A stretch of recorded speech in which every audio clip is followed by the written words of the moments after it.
తెలంగాణ రాష్ట్రంలో ప్రభుత్వం ప్రవేశపెట్టినటువంటి తెలంగాణ రాష్ట్ర బడ్జెట్లో మేమందరం కూడా తెలంగాణ యూనివర్సిటీ విద్యార్థులుగా మేము సంతోషపడ్డాం.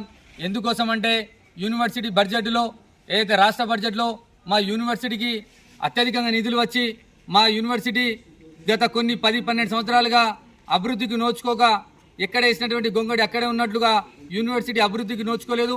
ఇప్పుడున్నటువంటి ప్రభుత్వం అన్న బడ్జెట్లో సుమారు ఒక 100 కోట్లు నిధులు కేటాయించి యూనివర్సిటీ అభివృద్ధికి పాటుపడతాయని చెప్పేసి మేమంతా కూడా ఆశపడ్డాం. కానీ ఈ యొక్క రేవంత్ రెడ్డి ప్రభుత్వం, కాంగ్రెస్ ప్రభుత్వం తెలంగాణ యొక్క యూనివర్సిటీ, తెలంగాణ రాష్ట్ర పేరు మీద ఉన్నటువంటి యూనివర్సిటీని మొత్తం కూడా మొండి చేయి చూపెట్టినటువంటి మాట మనకు కనబడతా ఉంది.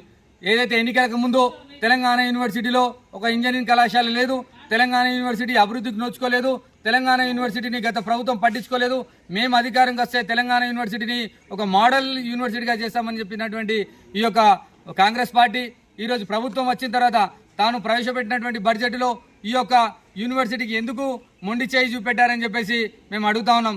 వెనుకబడ్డటువంటి ప్రాంతం, వెనుకబడ్డటువంటి యూనివర్సిటీని అభివృద్ధి చేయవలసినటువంటి ఈ యొక్క ప్రభుత్వం తెలంగాణ యూనివర్సిటీ మీద చిన్న చూపు చూపెడతా ఉంది.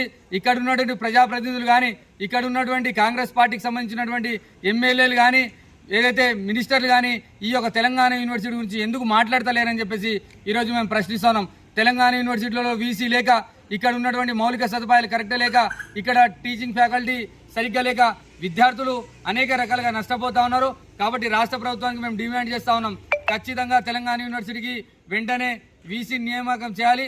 అదేవిధంగా ఖాళీగా ఉన్నటువంటి టీచింగ్ పోస్టులను భర్తీ చేయాలి. యూనివర్సిటీకి తక్షణం 100 కోట్ల నిధులను కేటాయించి ఈ యూనివర్సిటీలో ఒక ఇంజనీరింగ్ కళాశాలను ఏర్పాటు చేసి యూనివర్సిటీ అభివృద్ధికి పాటుపడాలని చెప్పేసి భారతీయ జనతా యువ మోర్చా నుండి డిమాండ్ చేస్తా ఉన్నాం. లేని పక్షంలో ఖచ్చితంగా ఆందోళన కార్యక్రమాలు చేస్తామని చెప్పేసి తెలియజేస్తా ఉన్నాం.